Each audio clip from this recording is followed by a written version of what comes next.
tennis world champion. Welcome back to another episode of the Pickle Pulse. I am here in Nashville, Tennessee at our beautiful international sales meeting for the Tom James Company.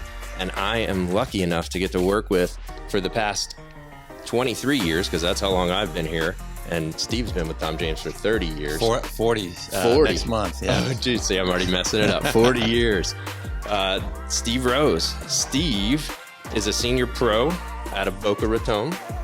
He has just recently U.S. Open medals in 5-0 and senior pro. Let's see. This says U.S. Open silver medalist in singles senior pro. That was a couple of years ago. You don't play singles much. We're close to Naples, so we went there the first year that they had the U.S. Open, and it wasn't anything like it is now. It's What year was that? 2016, I believe. Okay. And you've racked up medal after medal, year after year in different divisions. Exactly. Mixed, men's. Exactly. Yeah. 1 year on singles, and the rest is doubles. Yeah. Yeah. I feel you on the singles. It's tough on the body. Well, in April in Naples, Florida, it's extremely hot. So I just I kind of rested on my little silver medal and let everybody else go battle it out. Yeah, I don't blame you there. Well, Steve and I have, I guess we've worked together for a long time. And I was lucky enough to get the call from him 13, 14 years ago when we went to Cabo together. Oh, that's right. Yeah. And Steve found out through the grapevine that I love to surf. And he is a big time surfer. Yeah. Seen this guy charge some serious waves over the years. Yeah. And so he reached out to me, and we actually connected in Cabo, Mexico to surf. Exactly. And you answered the call. You met me at 5:30 in the morning. We had the boards ready to rock and roll. And, we surfed over a little bit of a dangerous reef break, but you passed the test. It's always interesting when you take a new person surfing because you don't know exactly what level they're able to handle. Yeah, it was all good, though. Yeah, thank goodness. Thank goodness. So Steve has been playing pickleball for, 8, 9, 10 years. I think we're on year 8. Okay. I think it was 2016 is when I got into it. So tell me a little bit about your pickleball story. Okay. How did you find it? Why did you go into it? Because it wasn't a big sport at that time. No, not at all. It's an interesting story as a surfer. Actually, before surfing, I played a lot of racquetball growing up, and then it evolved to squash, some clay court tennis, that kind of stuff. Always had the ping pong table in the garage, and about probably 10 years ago, I was surfing. There was a hurricane, and whenever hurricanes in South Florida pop up, you just start freaking out. It's going to be good. It's going to be great. So long story short, I get on our jetty, and I've done it before where you're going to jump off the jetty into the waves. So he's trying to cheat the paddle out, basically. Exactly. And it looked like it was a little bit dicey, but I thought maybe if I step back a little bit, it'll be okay. Long story short, a rogue wave engulfed the jetty while I am on the jetty, spun me around, and I'm basically kind of doing one of those slides into the rocks, and I broke my ankle really bad.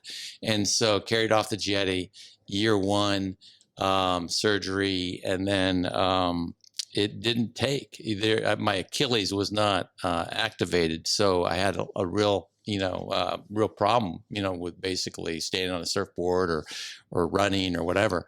So I had to have a second surgery. And when I had the second surgery, it gave me just a little bit more range of motion.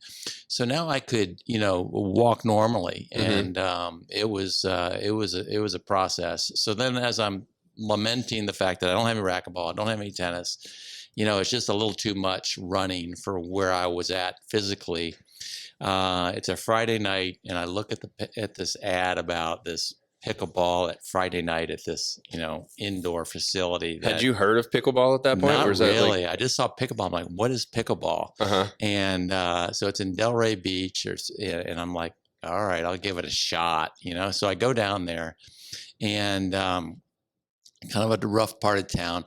And they had the paddle system. You put the paddles in, and they kind of explained the rules to me. And I got out there, and I'm stepping in the kitchen, making all the typical mistakes. And I'm like, I can kind of see it, but the people were really old. There was no young people in there. I mean, they're like, no, whatever you do, don't go backwards. You know, are also going to hit their head. And sure enough, while I'm playing that night, lady doesn't. She just basically goes back after a ball backwards and hits her head, and it was bad. Oh no! So I'm like, I'm just not sure. You know, I left that evening. I'm like, I just don't know.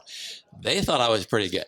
Okay. You know, they said, hey, why don't you come back Wednesday at 9:00 in the morning? And I'm like, I work. I don't know about you people, you know? So I said, where else do they play? And they told me Calusa Park. And I said, okay, I'll try it. And so it was busy.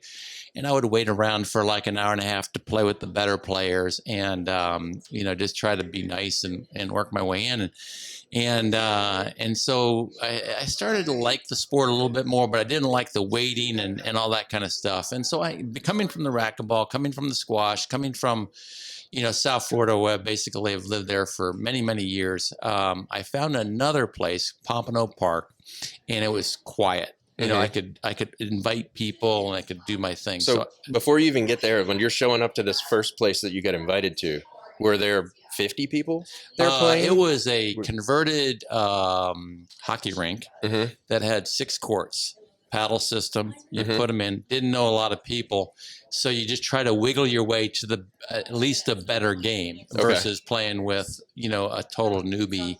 And I was a little bit better than average, you know, so you just didn't want to get stuck with, you know, a person that doesn't know how to play very well. Yeah, right? for sure. We've that all makes sense. been there, yeah. But I mean, there were maybe like 30 to 50 people in the whole spot. I guess where I'm going is just trying to understand like what level of players there were in South Florida at the time. At the time, there was just not that many good players. So it was out of the 50, there was probably like 4 or 5 4 Oaks. Okay. You know what I'm saying? To give you a frame of reference. Yeah. So, and there was probably 5 places to play in all of South Florida. You know, you had that one park, you had, then you had Pompano, then you had Bamford Park out in Davie. And that was about it. You know, we searched, you know, for, you know, we ultimately tried to find the better players. And so the way I did that was found my little spot, invited my racquetball guys, invited my squash guys, and then eventually I was able to build up a little bit of a network, so to speak, in Pompano. And so if anybody showed any sign of ability, I invited them. You know, to my game, you know, and I did have a minimum, you know, like it wasn't a newbie. It wasn't a charity game. It was, I wanted to have good players that played in, you know, and so they had a place to go. Well, that's like you, Steve. You're one of the most competitive guys I know, whether we play backgammon. But there's a bad news to that. Right? Okay. By having a limit, there's some people that think that maybe they can play in that game and they can't, and they're not invited. And then I make people mad, you know, just because it is what it is. We've all been there. So anyways, we did have a very good run there for about 5 years. Okay. Yeah. And so if anybody, like I said, I would hear about these tennis guys out in West Boca and that he was a tennis pro at Boca West. That's all the information I had. So I called Boca West. Can I talk to the tennis shop? And they put me through to the tennis shop. I go, hey, I hear there's some guys that work in the tennis shop that play pickleball. And the guy says, that would be me. My name is Rob. I said, hey, can you come to Pompano? I got some groups that I'm organizing and I'm looking for better players. Okay. And Rob Norton and Matt McInerney, you know, have been friends to this day and they're part of my crew. And you that's know, amazing. So you're literally warm calling guys to play pickleball. Yeah. Are you making hot lists with everybody? Do you know this guy?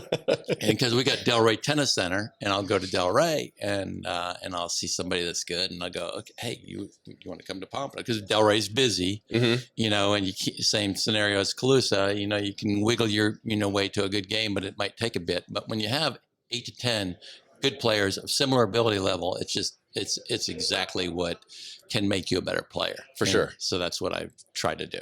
Nice. So you're at the Pompano. That kind of where you started playing, and that was your new spot forever? Did you play anywhere else? Spot. Yeah, I would go to Delray, and I go to other places. And then if I see somebody that maybe came from a tennis background or something like that, I go, oh, I can tell. You know what I'm saying? I can tell they have great potential. Yeah. And so, so that's kind of keep your eye on, you know, who you could invite. You know? So early on, I know you bumped into some really big name players in the game now that were just getting started. Yeah. How did you connect with that crew? So that was most of my recruiting came out of Delray Tennis Center. So I would do Pompano Tuesday and Thursday, 5:00. Okay. Right. And then Delray Tennis Center, I would go there at other times. And if I see somebody that I'm, that would be good, for Pompano, I'd invite them down. So that's where Anna Lee Waters. Anna Lee's 11 years old at the time, and I'm like, come on, guys. And then eventually, who else? Mircha Moreau. Mircha's a great senior pro, and just came from a squash background. Beat him in Delray. Okay. Come on to Pompano. Joe Tomorrow. I mean, the list goes on and on of guys that I would just invite to Pompano. When did you meet like Julie Johnson and that crew?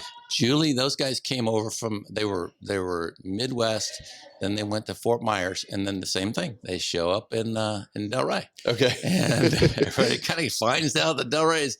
And so Georgia at the time was like very shy, and she played sometimes. She didn't play sometimes, And then J-Dub was playing tennis. Okay. And he was a little bit of pickleball. And then as years went on, obviously became full-time pickleball. But that's where the Johnsons came from. They came from there, and so same thing. Invite them down. And so this was. How long? Like 8 years ago? 7 years ago? The Johnsons have only been around the scene, for like 4 years, So this was probably like 3 years ago. Oh, okay. Yeah. Oh, gotcha. And so eventually, played a tournament with Anna Lee when she was like 12. Georgia, I think she was 14, 13. You guys won that tournament too, right? We won a tournament, together. And, was it like 4-0? No, was it like 4-5? It was probably 4-5 or whatever at the time. Everything has gone up. The belly levels have all gone up. But so I find that when you invite people in, that they, instead of just doing lessons, like a regular pro, I find that if I see somebody that's got potential and I just play with them, whether it's a tournament or rec play, that's where they really learn. Nice. And so you can have conversation, and most of people are open. They want to get better. And so you play and you learn, you talk, and they get better. So when you meet Anna Lee at 11 and you play with her a little bit at 12, I mean, did you realize or see the potential where you're like, this could be the greatest female pickleball player ever? I knew she was a natural athlete because she was also playing tennis at the time. Okay. And so I went and watched her in a tennis tournament. And I was like, she's really good at tennis. And then I watched her when she was a soccer player. And so I go watch her play soccer, and she was the leader of the soccer team. Okay. So there's a natural athlete in her that you see but she was small. I mean, compared to the top pros at the time, she had the potential, but she just she wasn't big enough, but with time, as she matured, she obviously has gotten better. blossomed. Yeah. Holy cow. That's an understatement. Yeah. But they're a lot of fun. They're just it's a great family. I love that family. We used to play in Pompano, and Lee would show up with her mom. And so got a chair for mom. I put the music on for mom, and then we would just play and have a great time. And then, that was what we would do like almost every week. That's amazing. Yeah. That is amazing. Yeah. It's awesome. So tell me about like the tournament scene at that point. Were there tournaments quarterly in Florida? I mean, there was, you had the U.S. Open, you had nationals, and then from there, there was just like a lot of little local tournaments, scattered about, but nothing organized like the APP PPA the way it is today. It was somebody that decides they want to be a tournament director, they invite their sphere of influence, and then here it is. Tournament time, Wow. And so, and then, and some of them, got going, pretty good. And that would be the tournament that you would go to. And, but I typically stayed either in, from Atlanta on down, I didn't travel as much, but now the tournament scene is totally different. It's getting more organized. It's you got different factions that are starting to develop tournaments and all that kind of stuff. So, but it's evolving, and I think it'll always evolve. Well, I think that's a good segue, because I wanted to talk to you. You're a guy who's seen it from its infancy to where it is now, and just like how have you seen the game change? And what are some of the things you really love about it, and a couple of things you might change about it now at this point? The speed of the game is definitely increasing. The power game is becoming, what it is, and I'm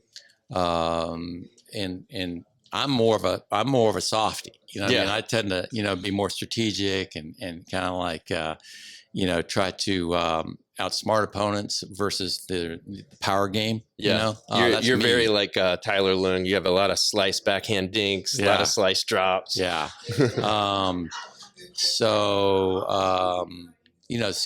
There's a lot more people in the game now that are really serious. They're playing like every week and that kind of stuff, and so that's good for them. And then you got the sponsorship has come onto the scene. So fortunately, a lot of people are getting sponsored, and so they're starting to make a decent living, with pickleball. Oh, for sure. So that's a big change, because there wasn't that much sponsorship money. There certainly wasn't the team element, which I think is coming on pretty strong right now. I'm actually going to be, competing on my first APP team event in 2 weeks, and I'm excited about it. So what does that look like? Is it a team of 4, 6, yeah, 8? There's a team of 6. This is the first time I've done it. It's the first time they've done it. It's APP, and they've divided 2 different groups, 50 plus and 60 plus, and then they've got team captains, and then you can be invited to play in the team, and then you can play doubles. I don't think singles, and you're gonna have a couple mixed games, a couple men's pro games, and then add them up at the end, and there's a winner. So there's no dream breaker or anything like that I think there might be. It's just like I said, it's brand new. They haven't done it yet, and so it's exciting. Something different. They're not going to do it for every APP stop, but they're doing it for like 6 or 7 of them. That's super cool. Yeah, so we'll see what happens. That's super. It's going to be really.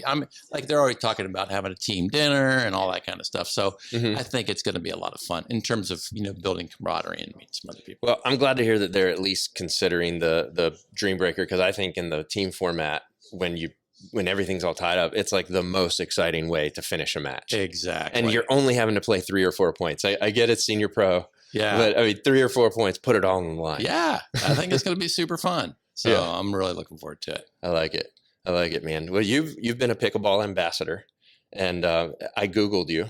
Okay. It's always scary to Google you. But I found a couple of cool articles. One I found on the Pickler, which I'll put a link to it in the description, just about how you've brought the game to Nicaragua. Okay. And before we even get into that, my first experience with hearing about pickleball was meeting Kyle Yates and you when we went on a surf trip to Nicaragua, to the spot that you go to, because it's your brother's house. Yeah, exactly. And so the wave there is serious, and the people there are so nice. Oh yeah. And I it's still one of my favorite places to go surf. Oh, I absolutely love it. And prior to going to these places, Nicaragua is a poor country, and I've been there probably 30 times, not to play pickleball, mainly to surf. But along the way, you want to give back, right? And so my son was about 14 at the time, and he had like 4 other, teenagers. And it was about 2:00 one day, and I loaded them up. I said, guys, we're going to go play soccer with the locals. And so we go about 7 miles, and we had a soccer ball. That's all we had. But they had a soccer field, a little rocky, but it was a soccer field. So we go down this random road, and we go, soccer. And so the one kid follows us, then another kid, then he tells somebody else. And next thing you know, within probably 30 minutes, we had a full-on 11-on-11 Americano versus Nicaragua soccer match. That was great. Were some of the local American boys that live there playing as well? Yeah, there was a couple. And then, so after that, we got the picture and all that kind of stuff with everybody. It was fantastic. And I'm like, where does this guy live? You know what I'm saying? And so on the other side of the soccer field, it's like one of those tin roof house. And so we brought, since then, we brought a lot of, gifts and things like that to the house almost every time I go. But one time before I went, there was I was doing some sort of, get together with a bunch of pickleballers, and I sent them a text. I go, hey guys, I'm going to Nicaragua tomorrow. If you guys have any stuff, next thing I know, I got like I don't know, 6 or 7 paddles and a bunch of balls. And the mistake I made was I went to this house that I always give gifts to, and I didn't tell them I was coming, and nobody was there. And because all the kids were in school. So here I got this whole bag of pickleballs, and I got paddles, and I'm ready to rock, you know, and there's nobody there. So I go to the school, and they just happen to be just about ready to let out. And I go, hey, do you think I can play with some of the school kids? So I had a string. That was my net. I had balls, and I had them all lined up, you know, and I don't really speak much Spanish. So it was like, dos on dos, you know what I mean? So that's how we're doing it. And so we're going to play pickleball, and I got it all on video, but it was just classic. And we left the balls, we left the paddles, and had a really fun time. The kids were lined up in a line, you know? Oh, I'll bet. And so we played like games to 3. And then I said, Victor, you know, if they won the 3, you know. So the rules were very bad. It wasn't like official pickleball rules, but it was a lot of fun.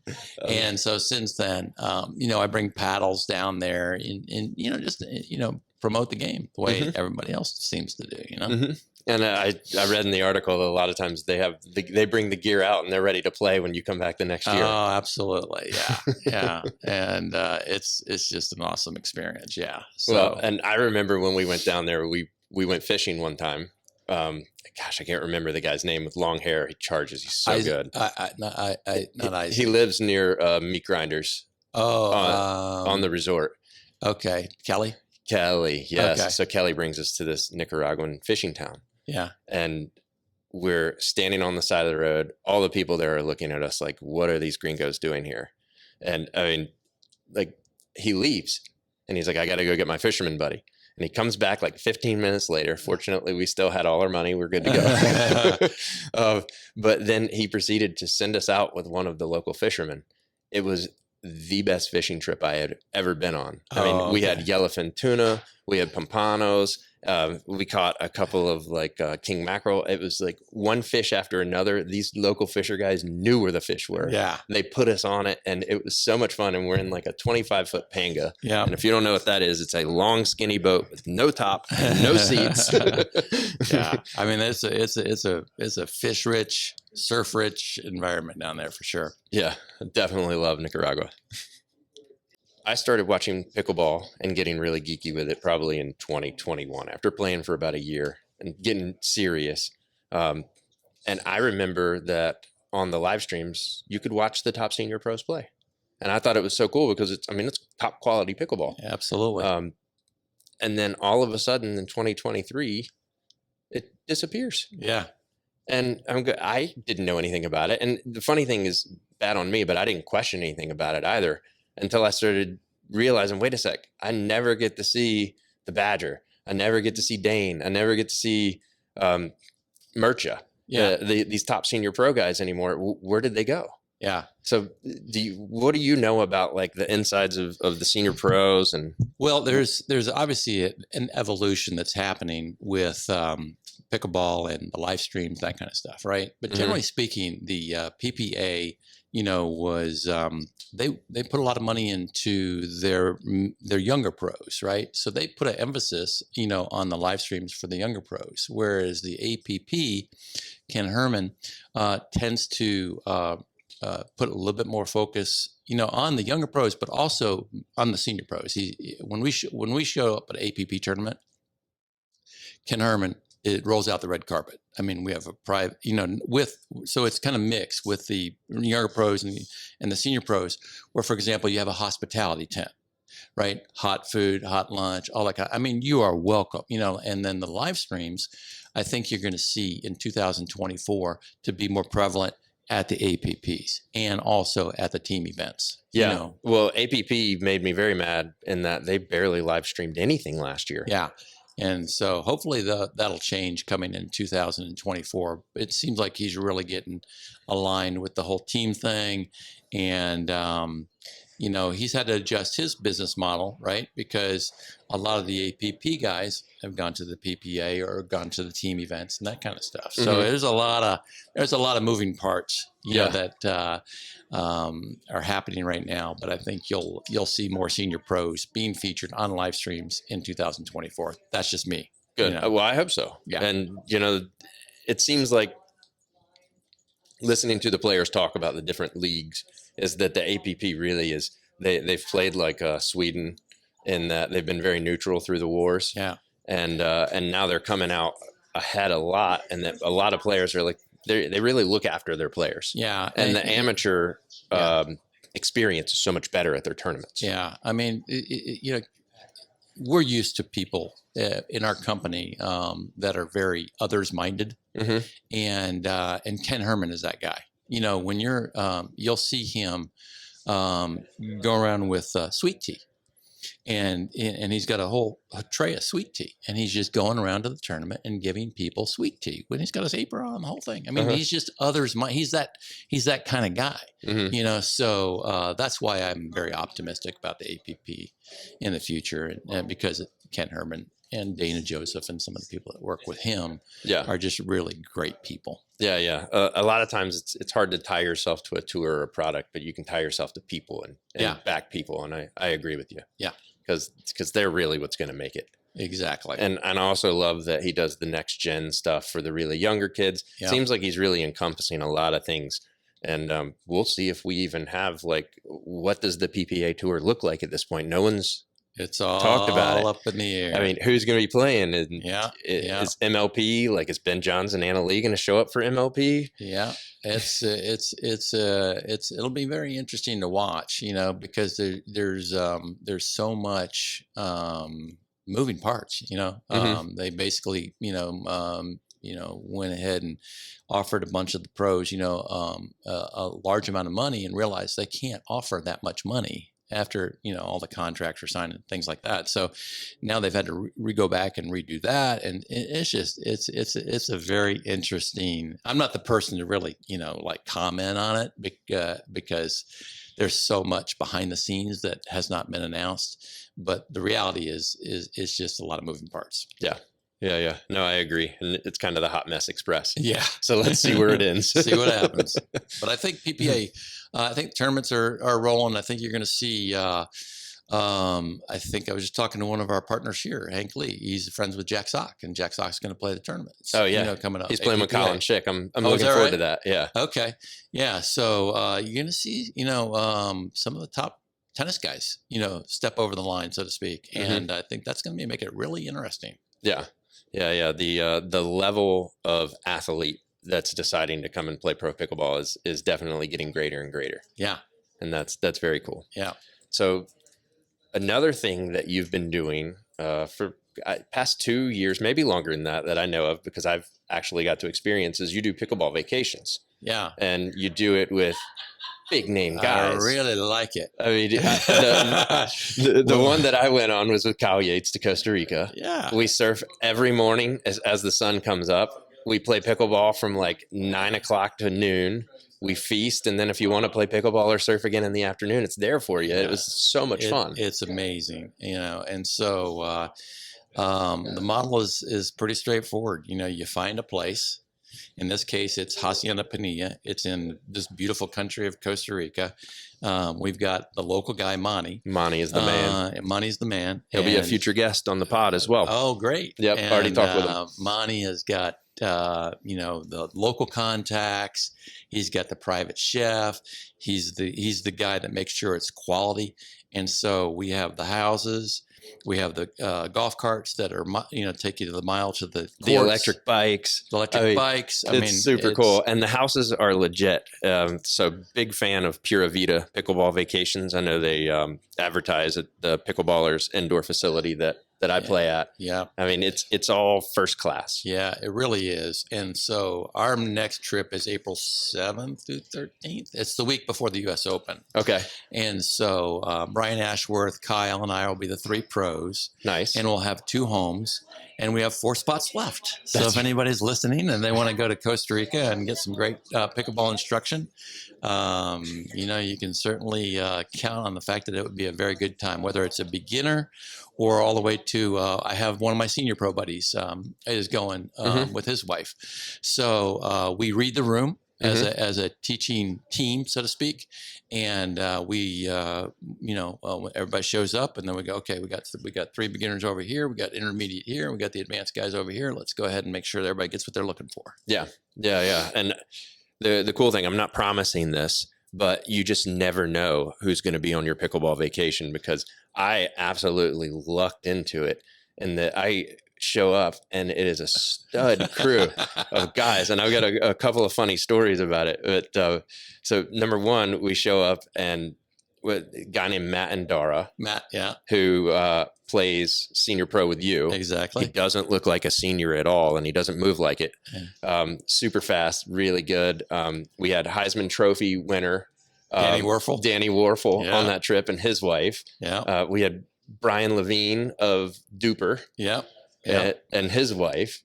And then we had a WWF pro wrestler. I mean, and that was a mixed bag, but in a good way. I mean, we had an absolute blast. So you just never know who are going to be there, and the level of play will, like you said, you'll always find people that are going to help you get your game a little better. And the coaching is there. On this particular trip, I haven't met her, but there's a couple ladies that are coming down. They're driving from Nicaragua to our trip. Wow. And they are probably, I know they're tournament female players. Okay. That's about as far as I know. Some people we, know prior to, and they get personal invites and they accept and come down, and other people are just random, and so this is a friend of a friend, and we'll see, I'm sure they'll have a great time. Oh yeah. I'm absolutely sure. Funny little story about this is I'll never forget this as long as I live, is I'm young Brian. I would think I was 40 at the time, but I was young for the trip. And Tyler Slagle was on the trip with me. Okay. Who's like 20 something. No, you remember Ty. And we're out, and it's the first time we get to play with everyone. And who do we get matched up with but against Steve Rose and Matt Andara? Tyler and I. And we look at each other and we're like, we're going to give it to these old guys. It's coming. All right. So we're playing all out. Matt's looking at me like, all right. And literally within maybe the first or second point, he does a forehand flick right to the middle of my chest, just body bag, boom. And I'm like, oh, I'm so embarrassed. Maybe I can learn something here. Yeah, exactly. Well, then 3 points later, he gets me the same way again. At 3, I think I had wounds after that game. He got me so many times. It was good, because I think we had on that particular trip 10, at least 4 or 5 plus players. Oh yeah. So it was, and counting Kyle and everything, and then we have the locals too that show up. Oh, and those boys are so fun and so cool. Yeah. So it's just a fantastic time. They got, we might be interrupted by monkeys on the trees or whatever, but that was cool. It's all good. Yeah. So I really enjoyed it. I've really enjoyed. Dave Weinbeck and I did Turks and Caicos together. Okay. In a destination trip, and then Kyle and I did one in Eleuthera. With Dan Schuyler and the Beach Boys guy. What is Eleuthera? Where is Eleuthera? The Bahamas. Oh, okay. Yeah, okay, outside gotcha. of Nassau. Just look at the map, and it's the one that faces north. And believe it or not, there's waves there too. No matter where we go, if there is waves, Steve Rose will find them. Exactly.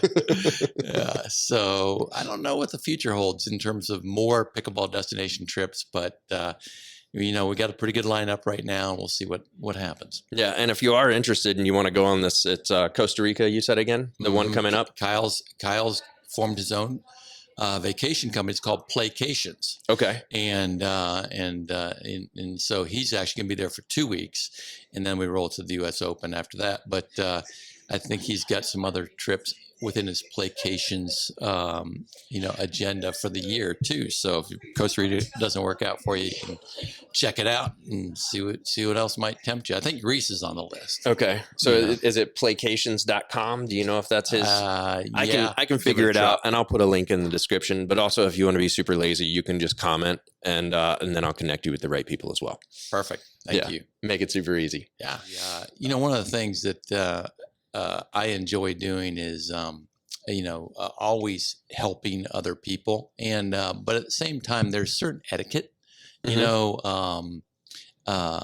elements to helping other people. Okay. In other words, when I walk onto a court and say it's random, because we do have 4 courts near my house that are always packed out, and I'll just go there after dinner or something like that and get matched up with random people. And sometimes I'm looking like a pickleball guy, and sometimes I just show up. But I will typically say to somebody, "Would you be open to some tips?" And if they're open, I'll make suggestions. But there's a fine line there because a lot of people don't like to be told. Oh yeah. And I think that my suggestion would be, if they don't ask for your opinion, leave it alone. Just go have a fun time. Yeah.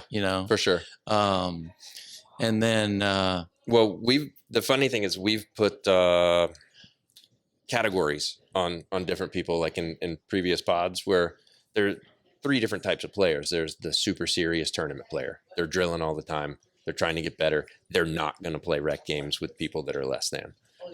There is the fun pickleball player, which I love, which is like most of the people in my neighborhood love them. And they're out there laughing, yucking it up. It's creating community, and they're playing to have fun. And then there's the middle group, which I would put myself in, and that never going to be a pro, but I want to get better and better and better. And I want to continue to play high level games with high level people and have fun. For sure. And yeah, so you have to kind of know your audience when you're out on the court. Absolutely. And there's another element to this, and that's the organization of groups. So I don't know if you've actually ever talked about this, but there's an etiquette, I think, when you organize groups, right? So what does most everybody do? You're going to text the group, and you find your location. You go, okay, who's in for Tuesday at 5:00 or whatever, right? Correct. And my feeling is that responding right away, because that means you are not the organizer. Somebody else is the organizer, and they're trying to get a crew together. Yep. So once you see it, once you know whether you're a yes or no, just respond right away. I can't play, or I can play. I'm in. You know what I mean? And then that way, and now once you say you're in, don't back out and for a better game.